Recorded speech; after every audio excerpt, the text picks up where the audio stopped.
Salut à tous. Donc là, on est parti pour le premier kata, le kata stack, pile. C'est un kata assez simple qui montre bien l'intérêt du test-driven development et de l'approche step by step. On va venir faire émerger les concepts petit à petit. Alors, quel est l'objectif de ce premier kata? Donc, on va venir créer une stack, une pile, où on va venir ajouter et supprimer des éléments. Et on peut potentiellement aussi, si on veut, regarder si elle est vide ou de quelle taille est la liste, etc. La pile, etc., etc. Alors, donc là, on va montrer l'intérêt du test-driven development. Donc, test-driven development, on va commencer par faire quoi? On va commencer par écrire un test. Donc là, je vais faire émerger un petit package stack dans mes tests. On va créer une classe de test, stack test, hop, et on est parti. Alors, on va créer un petit test. Should. Donc par défaut, je vais vouloir que ma liste elle soit vide. Donc should create an empty list. Désolé si je fais des erreurs de syntaxe anglaise. C'est pas mon fort. Donc on va créer une stack. Voilà. Et puis je vais vouloir que ma stack par défaut elle soit vide. Alors assert that. Donc j'utilise assertj qui est une librairie que j'aime beaucoup. Vous êtes là, vous avez peut-être l'équivalent dans votre langage, je ne sais pas du tout. Mais en tout cas, moi je trouve qu'elle est assez parlante. Elle montre bien l'intention et c'est l'objectif du test, hein. L'objectif d'un test, c'est de montrer l'intention de ce qu'on veut faire notre code. Donc voilà, donc je vais importer assertda de assertj. Je fais en Java parce que c'est le langage avec lequel je suis à l'aise.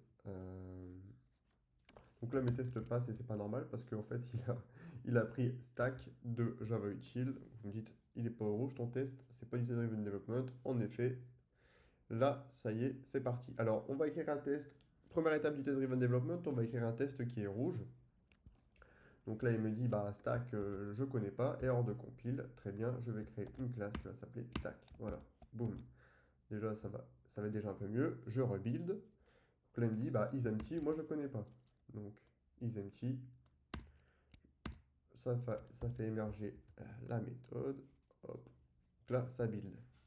Ça build. Donc là, je relance mon test. Il est rouge. Hop, donc normalement, en TDD, on a un peu de temps pour le faire passer au vert. Enfin, l'objectif, c'est de le faire passer le plus rapidement au vert possible. Là, si je fais juste is true, on est bon. Mon test est vert. J'ai écrit peu de code. Là, dans la phase du refactoring qui arrive maintenant, bah, je pense que j'ai rien à faire, hein. Je peux pas améliorer grandement ce return true. C'est très bien. J'écris mon premier test, il est au vert. Peut-être en refactoring, je peux juste là faire un petit espace. Je trouve ça plus clair de distinguer les différentes phases.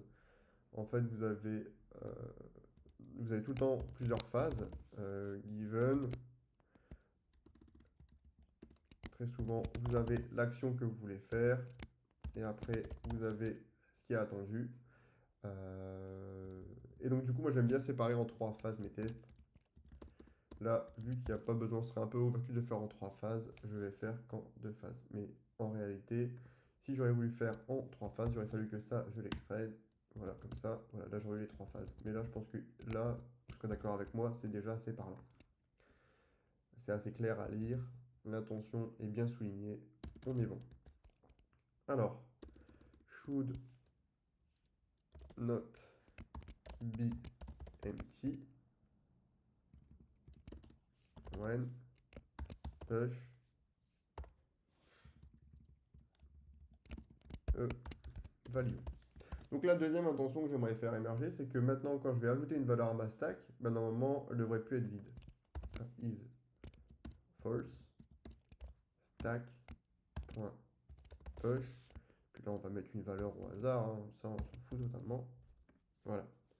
Alors, pareil que tout à l'heure, on a une erreur au build, parce que la méthode que j'appelle n'existe pas. Ok, là, ça fonctionne.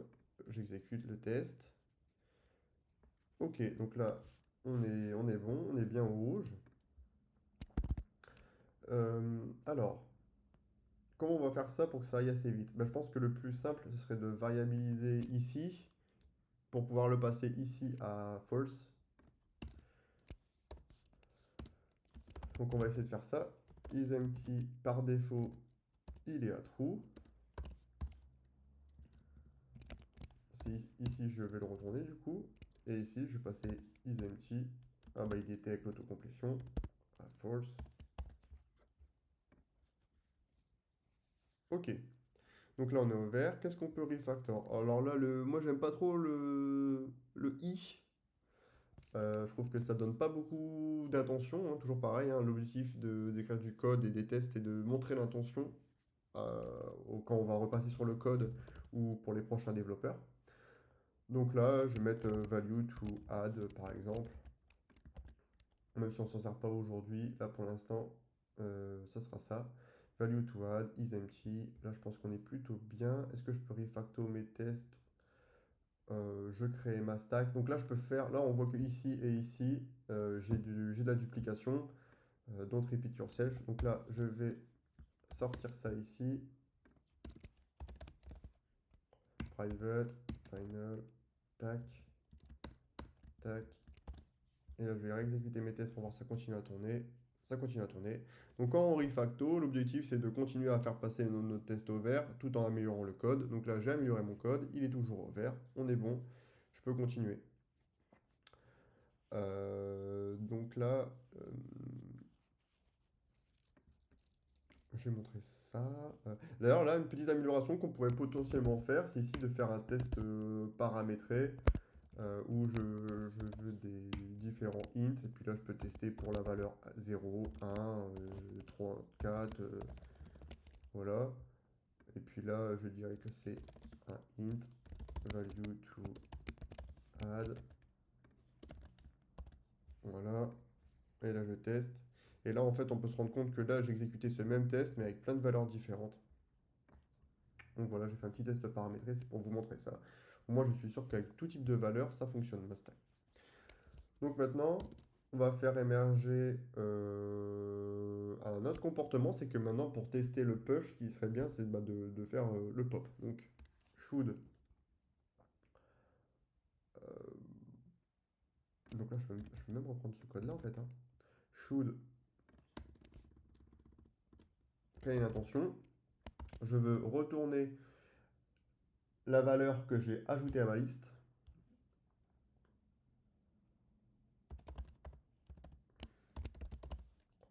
Quand je pop. One, pop. Voilà. Donc là, j'ai ajouté une valeur. Et là, je m'attends à ce que quand je pop, is equal to bah, la value que j'ai ajoutée. Alors, on va tester ça. Comme tout à l'heure, ça ne build pas. Donc là, il faut faire émerger la fonction. Par contre, il s'est trompé, c'est pas. C'est un integer. Voilà, donc là, je fais passer à 0. Donc là, on voit que bah, j'ai déjà un test qui passe en fait, hein, parce que j'ai mis 0 et en fait 0 était dans mon champ de valeur. Donc on voit bien l'intérêt ici de faire un test paramétré, c'est que ici, c'est comme si j'avais déjà un test qui était au vert, donc ça c'est bien. Et maintenant, je peux passer à l'étape d'après. Parce que là, il me dit que bah, pour le cas du 1, ça ne fonctionne pas. Donc, qu'est-ce qu'il faut que je fasse pour ça? Et ben, je vais devoir certainement, pour faire passer mon test, devoir faire émerger une notion de sauvegarde d'éléments. Alors là, on pourrait se dire que, par exemple, je vais peut-être essayer de faire. Je vais tenter quelque chose.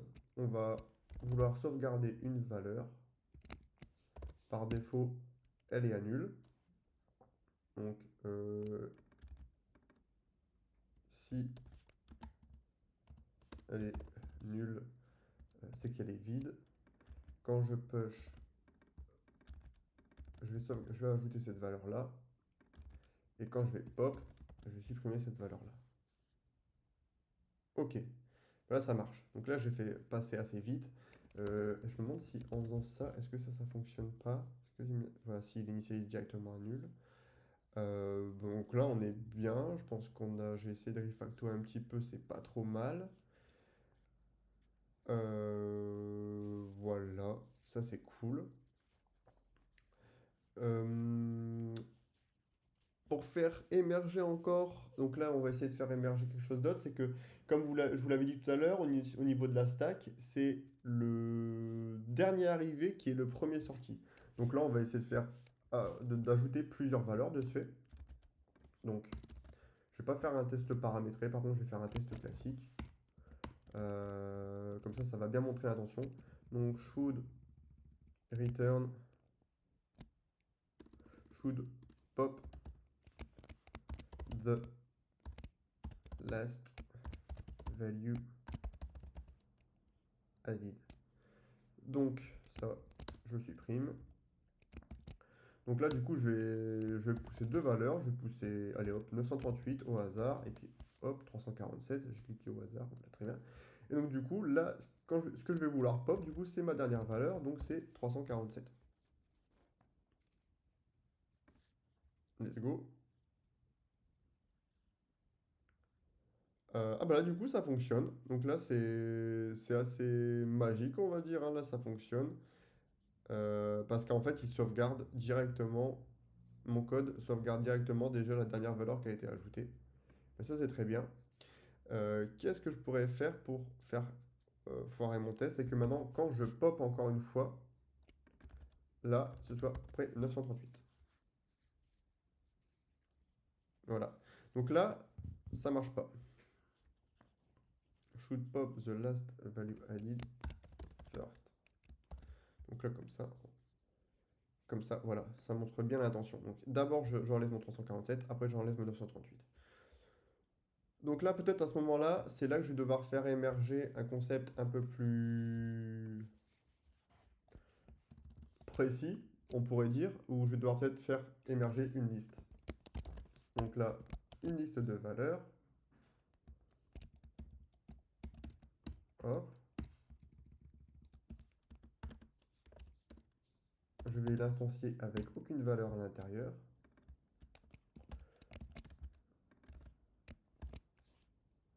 Voilà. Par défaut, les values, ça serait un petit. Là, je veux juste ajouter quelque chose. Voilà. Et là, je veux juste supprimer quelque chose. Remove là. Et là, je pense que là, je peux renommer en remove last. Voilà. Hop, ça fonctionne. Super. Donc là, je suis serein. Remove last, je connais, mais parce que j'ai pratiqué un petit peu Scata, mais avant, je connaissais pas de ça dans l'API Java des listes. Donc là, remove last, même si par exemple je connaissais pas, j'aurais très bien pu exécuter mes tests et me rendre compte, grâce à ma couverture de test, est-ce que ça fonctionne ou est-ce que ça fonctionne pas. Vu que je peux me reposer sur ma couverture de test, ça m'apporte une sérénité. Et c'est là aussi l'intérêt du test-driven development. À tout moment, je peux arrêter mon code en cours de route, mon kata en cours de route, et je peux toujours me reposer sur mes tests. Et un des intérêts, par exemple, c'est que si, hop, c'est la fin de ma journée, je dois rentrer chez moi, je dois aller chercher ma fille à l'école ou j'en sais rien, je peux laisser un test rouge et quand je le reprendrai demain, ben, je sais ce qu'il me restera à faire parce que bah, tout simplement, j'avais écrit le code qui... Enfin, je sais où est-ce que j'en suis arrivé et je sais ce qu'il me reste à faire. Donc voilà, donc là, quelque chose que j'aimerais bien aussi, le comportement que j'aimerais bien aussi mettre et que j'ai pas encore mis par rapport à la fonction de pop, c'est que c'est pas possible de popper euh, si ma stack elle est vide. Should, throw an exception when pop a value of an empty stack. Voilà. Donc là, par exemple, j'ai ma liste qui est vide. Si je pop, ben, il faut que ça se roule. Donc pour faire ça, avec ASRG, on a affaire that throw by, voilà c'est ça. C'est une fonction. Donc là, je vais lancer mon pop. Et quand je vais lancer mon pop, je vais m'attendre à un message. et je vais aussi checker l'instance. Voilà. Donc, quelque chose comme ça. Je m'attends à ce que je vais avoir quelque chose du style pop on empty stack exception, par exemple. Ça, c'est quelque chose qui me paraît assez bien, c'est assez explicite. Et le message, impossible to impossible to pop a value of an empty stack. Très bien ça. Voilà. Je pense que mon utilisateur il comprendra le message d'erreur. Donc là, comme d'habitude, je lance mon test. Il n'est pas bon. Je vais créer. Donc ça, c'est une classe qu'il faut que je crée. Donc je vais créer ma petite classe, un stack ici. Boom. Hop. C'est une runtime exception. Voilà.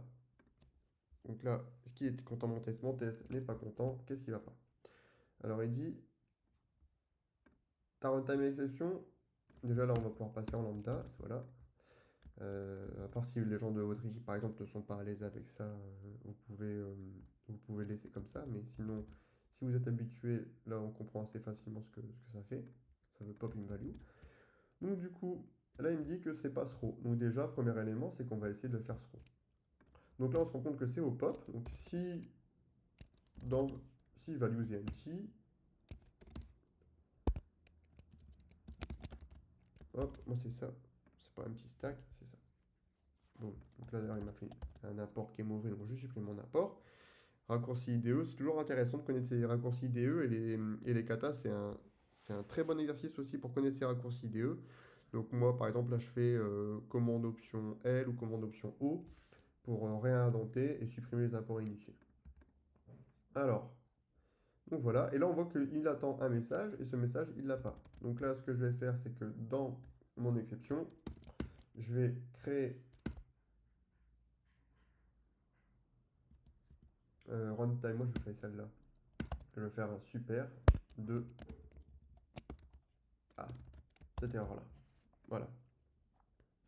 Donc voilà, mes tests sont ouverts. Je suis plutôt serein sur mon implémentation.